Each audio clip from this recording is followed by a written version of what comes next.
Wilhelmina Belmont had been reading aloud for nearly 10 minutes before she stopped and said, with patient amusement, "You have not heard a single word." Sebastian Penn blinked and returned from whatever far country her thoughts had strayed into.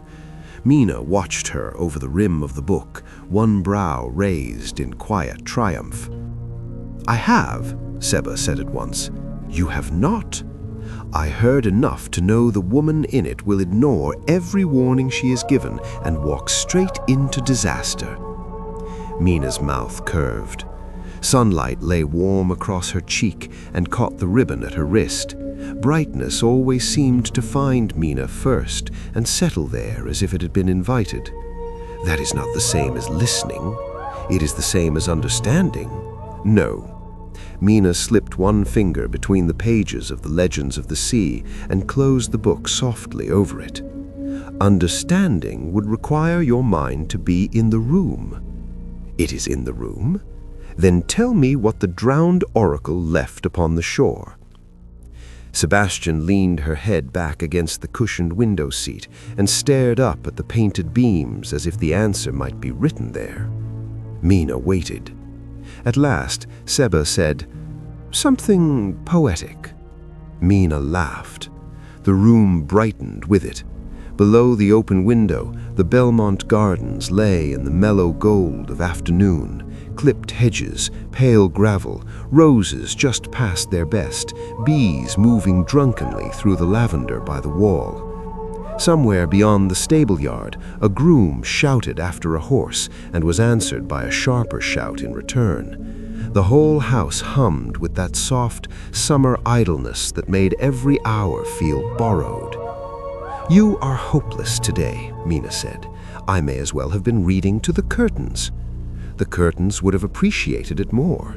That is because the curtains possess no romance of their own and are grateful for borrowed feeling. Seba turned away, smiling despite herself. Mina saw too much when one smiled at her. She had a way of discovering weakness with perfect gentleness, like a hand testing the bruise before it pressed. The room about them was long and pale, one of the lesser south parlors Mina preferred because nobody important ever wanted it. A sea chart in a warped frame hung above the mantel. 2 vases of roses stood on the side table, shedding petals across the wood. Mina sat curled at one end of the window seat in a cream day gown, slippers abandoned on the carpet, the book open in her lap like some old private treasure. Seba had sprawled opposite with every intention of listening. She had even listened for a while. Then Mina had read a line about the sea making a road for those who knew how to read its changes, and Seba had seen no page at all. Only a dark head bent over a coil of rope, quick hands, and a smile that arrived suddenly and changed the whole face with it. Mina tilted her head. "There is a man." Seba looked back too quickly. "There is not. There is absolutely a man. There is not." Mina held up the book as though taking sworn evidence from a witness. "You have not followed one sentence since the second page. That is either fever or infatuation, and you do not look feverish. I do not look anything. You look absent. I am merely bored by your drowned oracle. You were not bored yesterday. Yesterday I was stronger." Mina laughed again, softer this time, and tucked a loose strand of dark gold hair behind one ear. "Who is he?" Seba gave her a level look. "You invent a great deal, and you blush a very instructive shade." Heat rose at once. Seba hated how easily it happened, and hated more that Mina saw it the instant it did. "There now," Mina said, delighted. "I knew it." Seba caught up the ribbon marker and wound it once round her finger, then unwound it again. "It is nothing. Nothing does not make you stare through legends like a widow in a churchyard. That is absurdly dramatic. It is accurate." Seba should have stopped there.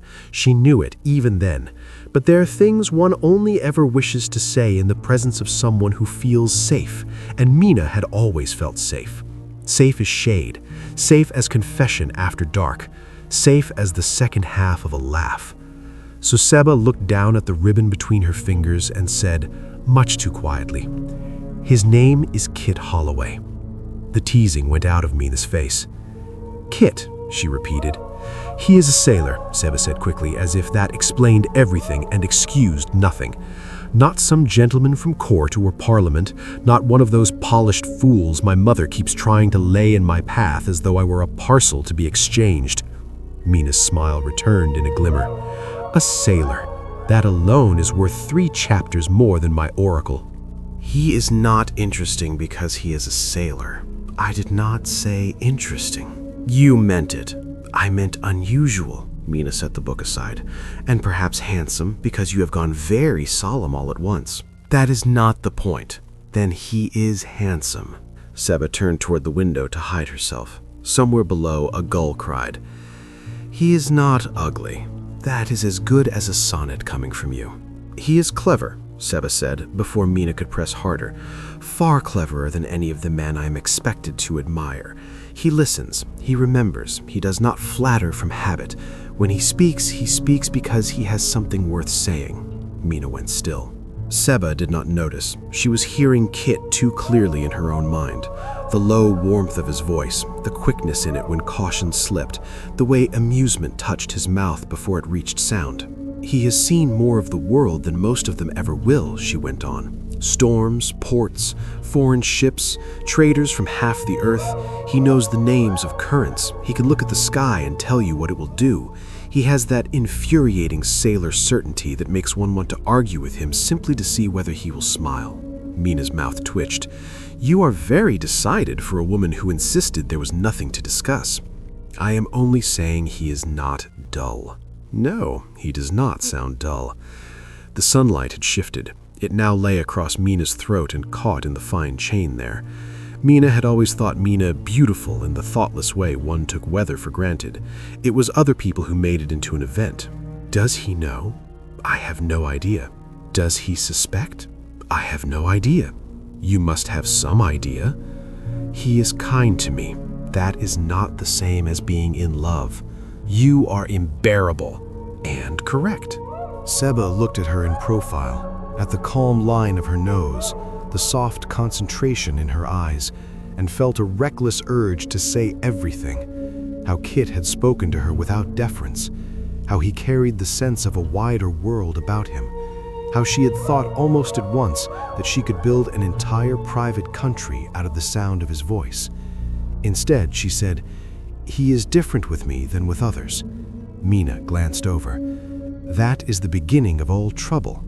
Seba smiled. "Then perhaps I welcome trouble." "That depends upon its face." "He has a very good face." Mina laughed and touched Seba's wrist with the backs of her fingers. The gesture was light and familiar. "Poor Seba, you are gone. There is nowhere for me to go. You are already halfway out to sea. That is because you keep reading about the sea. No, that is because someone called Kit Holloway has stolen your powers of reason." Seba should have denied it.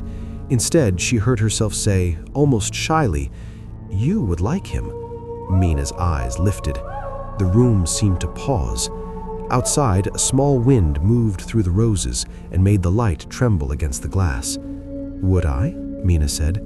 "Yes," Seba smiled, seeing no danger in it, not yet. "He says exactly what he thinks, even when he ought not. That is either courage or bad training. With him, I think it is both."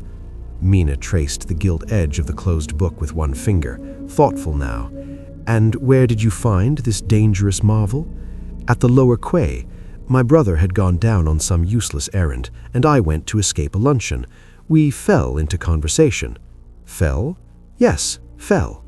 Mina's smile turned knowing again. "You are very far gone." Lena across and nudged her shoulder. "Hush." Mina let herself be nudged, laughing. Then she looked at the neglected book and said, "Very well, I shall spare the oracle. Tell me everything." And because Mina was Mina, because she had always been the first place Seba carried her secrets, she did. She spoke until the light thinned, and the shadows of the window frame lay long across the carpet. She told Mina about Kit's wit, his temper, the scar near his thumb. the way he listened, the way he looked at the world as though nothing ought to remain unquestioned simply because some older man had said so. Mina asked question after question, and Seba answered all of them gladly, never once imagining that by placing Kit's name in Mina's keeping, she had already begun to lose him. At last, Mina opened the Legends of the Sea and found her place by touch. "You have ruined the oracle entirely," she said. "I can hardly expect drowned saints to compete with a sailor. They would fare better if your drowned saints were less solemn. They are solemn because they know what the sea does to foolish hearts."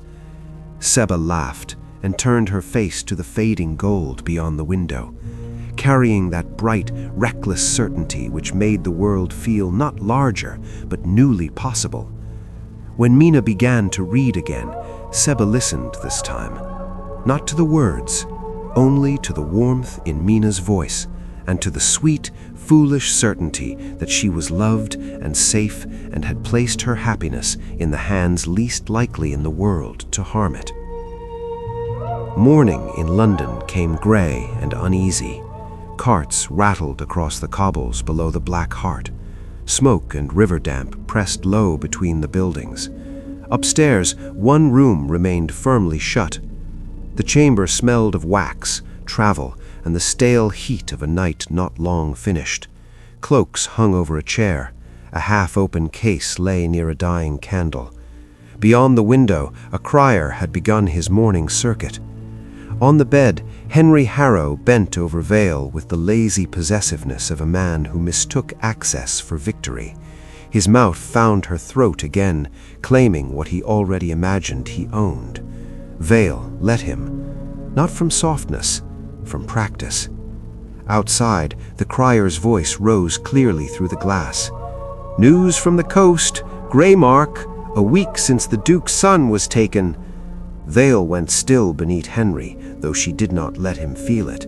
"The Black Gull, Pirate Captain Harrow." Henry only pressed closer. Let them chatter. Vale's gaze fixed on the ceiling.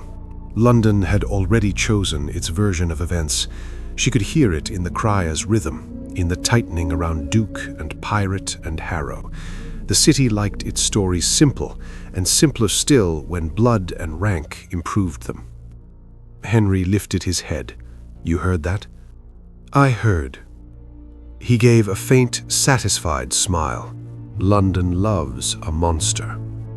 Vale ran one hand through his hair. "What does it love more?" "A fallen house," Henry said. Her fingers stilled for a beat. He shifted onto one elbow. "So, is Adrian alive?" Vale sat up and reached for her glove. "Your brother is difficult to kill." "That was not what I asked. It is what you need to know." Henry watched her in silence. "How is he?" "Quick, careful, offensively intelligent."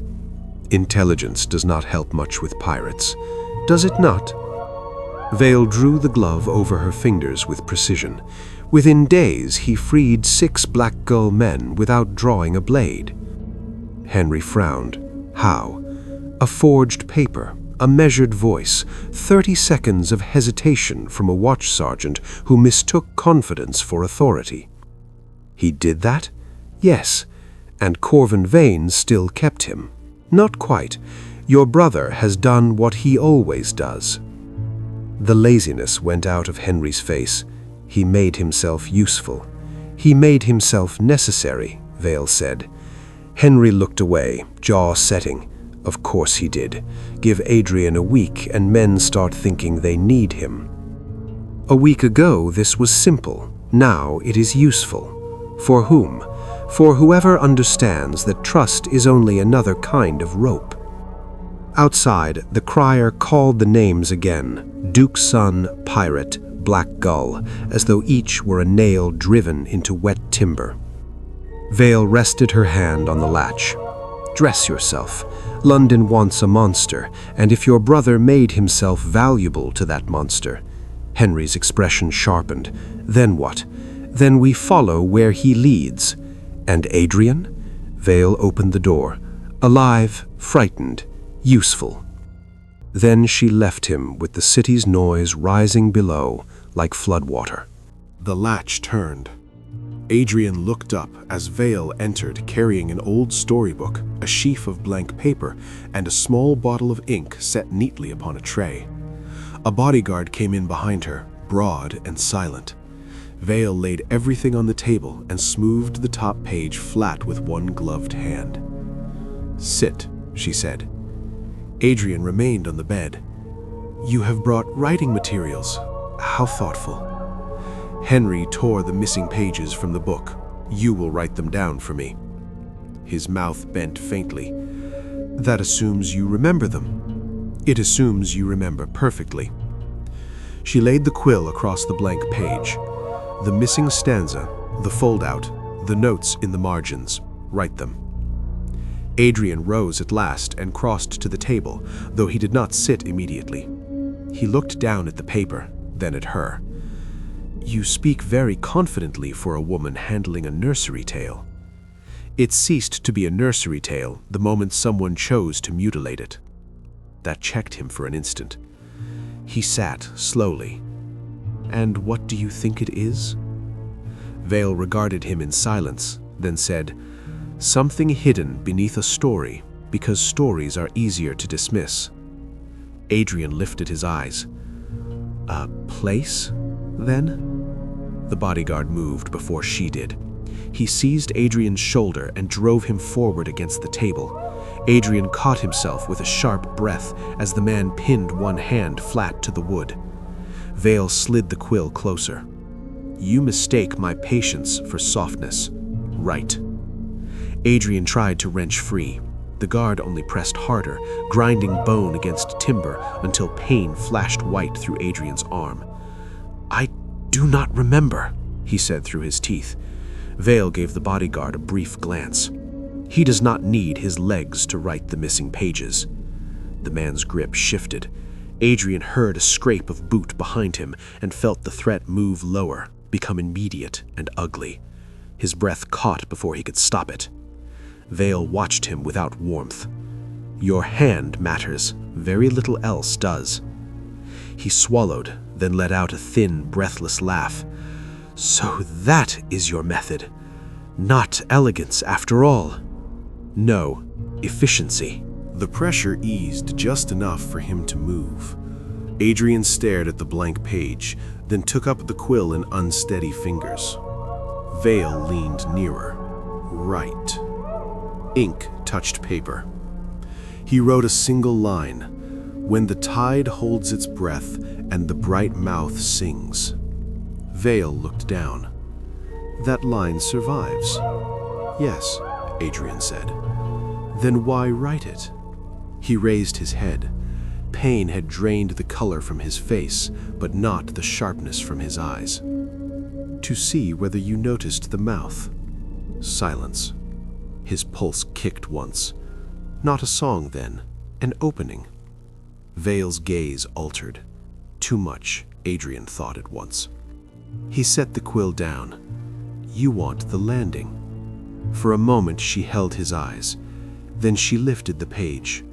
"For tonight, that will do." The guard released him. Adrian snatched his hand back against his chest. Vale turned to the door, then paused and looked over her shoulder.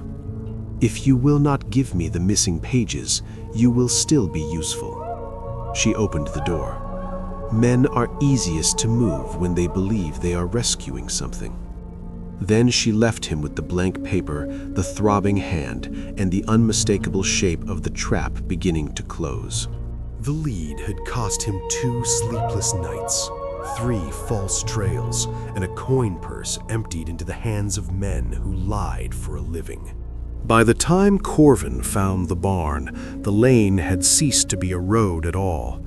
It was only 2 black ruts through churned ground beyond the last decent houses, beyond the smithies and yards, beyond even the places respectable men pretended not to know. London frayed strangely at its edges. Brick gave way to scrub, hedges to broken fencing, and then to waste ground where old structures leaned in the dark like drunkards who had forgotten how to fall. The barn crouched behind hawthorn and dead elm, roof slumped on one side, one shutter hanging crooked. No lantern burned within, no horse stood outside. Nothing moved except the loose wood trembling in the wind. Corvin reined in and studied it without speaking. Beside him, Smith, one of the hook team, shifted in the saddle. "This one feels wrong." "That is because it is." The others had gone north on the second lead an hour earlier, toward a cooper's yard near the marsh road.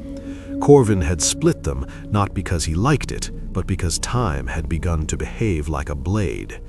Every wasted minute cut in the same place. He dismounted. "Stay wide," he said. "If anyone runs, do not chase blind. One shout only." Smith nodded and loosened his blade. Corvin crossed the yard without haste. Mud held old wheel marks, newer boot prints, and one deeper drag through the middle where something heavy had been hauled. The air smelled of wet rot, mouse droppings, and hay gone sour. He laid 2 fingers against the barn door. Not barred. That troubled him more than a lock would have.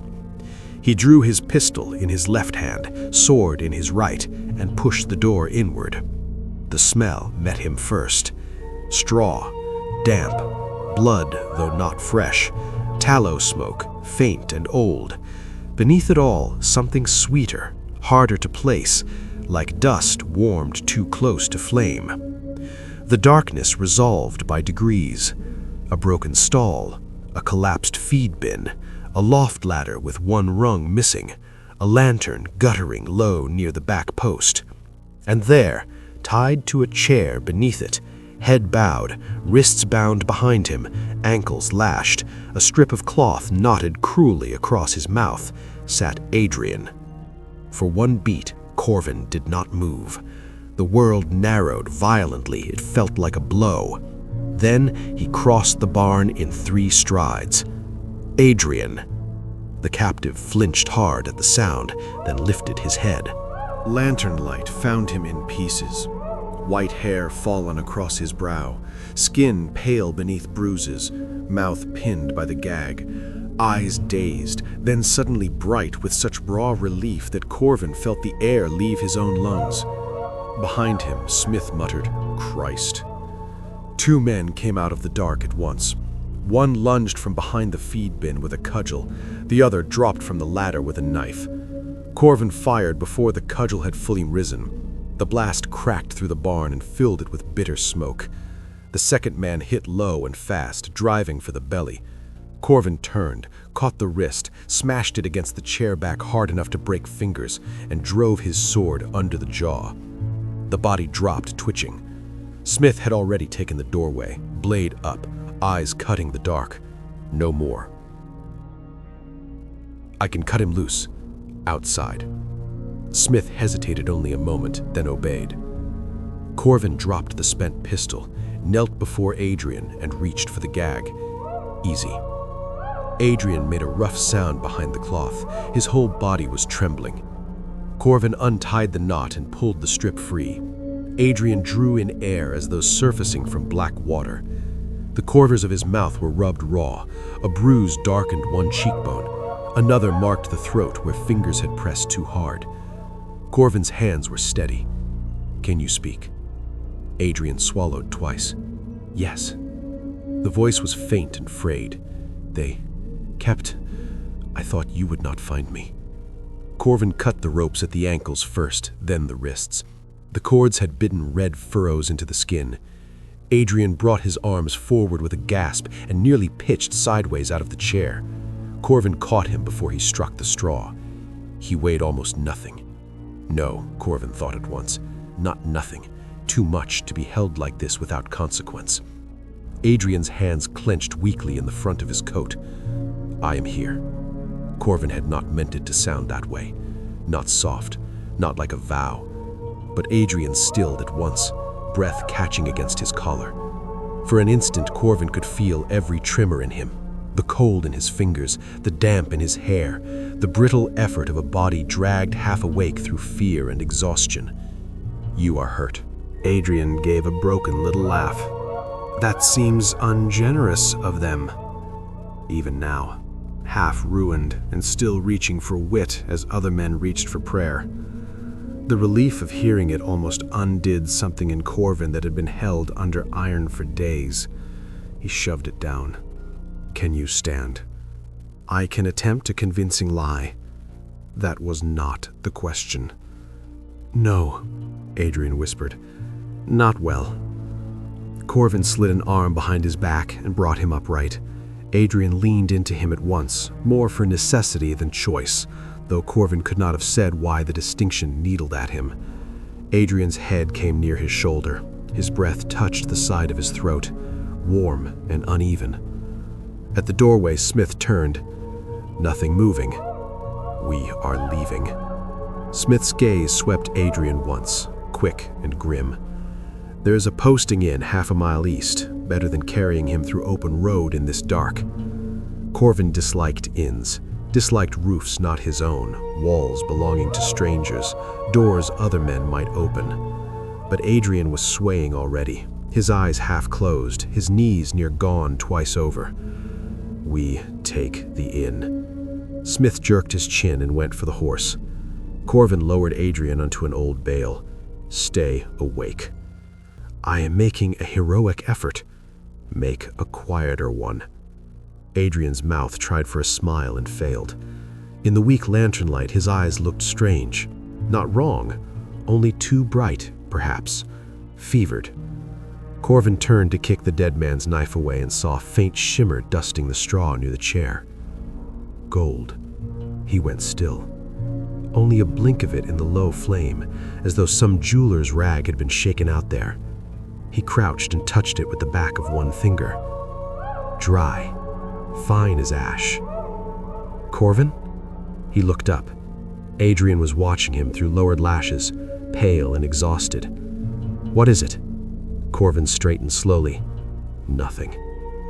And because he could think of no clean reason to speak Roderick Prince's name into that room and watch terror awake in Adrian's face, he said nothing more.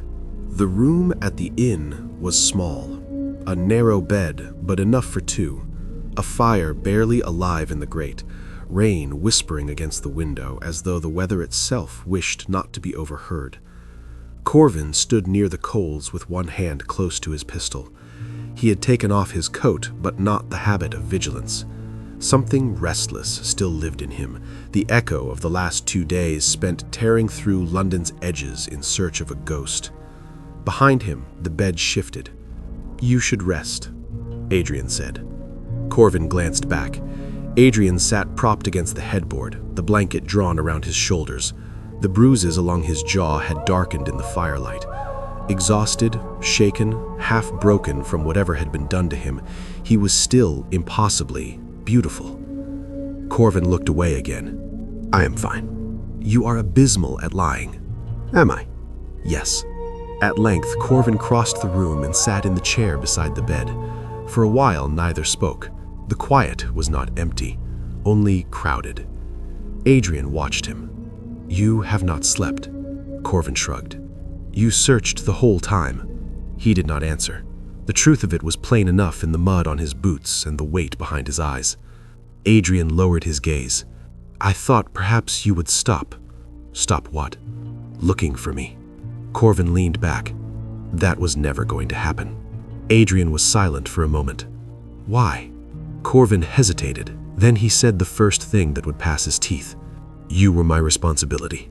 Adrian looked up. "At the party," Corvin said more quietly, "I should not have left you alone."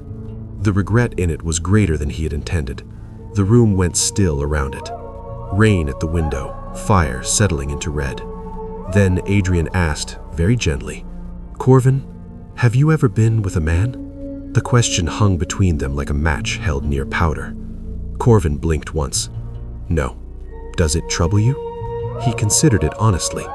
He had lived too long among sailors, soldiers, and pirates to pretend the world was as simple as polite men like to claim. "No," he said. Adrian let out a breath. "It does not trouble me either." Another silence fell, but this one had changed its shape. It drew them closer instead of holding them apart. The blanket slipped from Adrian's shoulder. Corvin saw the pale line of collarbone, the fragile elegance of him made sharper by bruises, and looked away too late. "You are staring," Adrian murmured. "I am confirming you remain alive. That is not what that look was." Corvin rubbed a hand over the back of his neck. "You are trouble." Adrian's mouth curved. "Beautiful trouble?" Corvin looked at him again. This time he did not look away. "Yes," he said at last. Adrian's breath caught. Corvin leaned forward, elbows on his knees, gaze fixed on him as if admitting a wound. "I have seen men dressed in silk from the cradle, raised to think beauty was their birthright, and none of them ever looked half so alive as you do." For a moment, Adrian only stared. Then he rose from the bed and crossed a narrow space between them. The blanket slid from his shoulders. Corvin felt the warmth of him before he felt the weight, Adrian settling carefully into his lap, close enough that neither could pretend not to understand what was happening. Their mouths met, once, then again, with the first restraint already gone out of it. Something in Corvin gave way then, something held too hard and too long. Adrian's fingers found the back of his neck. Corvin's hand went to Adrian's hair and stayed there as though it had always belonged. "You have no idea what you do to people," Corvin murmured against his mouth. Adrian made a soft, unsteady sound that might have been a laugh, might have been surrender. "Corvin." "Yes. I want you inside me." Corvin looked at Adrian's beautiful blue eyes. "Are you sure?" Adrian shifted again on Corvin's lap, and Adrian's hand slid behind Corvin's neck, steadying Adrian. The movement was gentle, uncertain, but there was a quiet urgency in it too, like someone who had been frightened and had finally found something solid again. Corvin answered with a kiss, slowly. When they parted, Adrian's forehead rested lightly against Corvin's. For a long moment, neither of them spoke. Outside, the rain continued to fall. Corvin could feel Adrian's breathing warm against Corvin's neck. Corvin said quietly, "You're still shaking." Adrian gave a soft laugh. "Well, that might be your fault." Corvin wrapped an arm around Adrian, drawing Adrian closer. Adrian didn't resist. If anything, Adrian leaned into the warmth. Corvin stood up from the chair, carrying Adrian with him at the same time, taking the control. Adrian wrapped his legs around Corvin's strong hip. A moment later, he had Adrian against the wall, thrusting slow but steady, mouths still meeting, both of them breathing too hard. The room narrowed to heat and breath and the dangerous relief of being alive. Corvin's focus on him was unmistakable, hungry, disciplined, and unwilling to look away.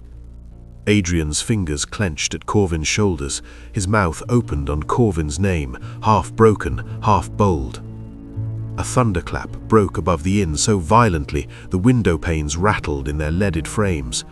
For one sharp instant, the whole room seemed to hold its breath. Then the rain came in earnest, hard and sudden, striking the glass and roof in a wild rush, as though the storm had been waiting just beyond the dark for permission to enter.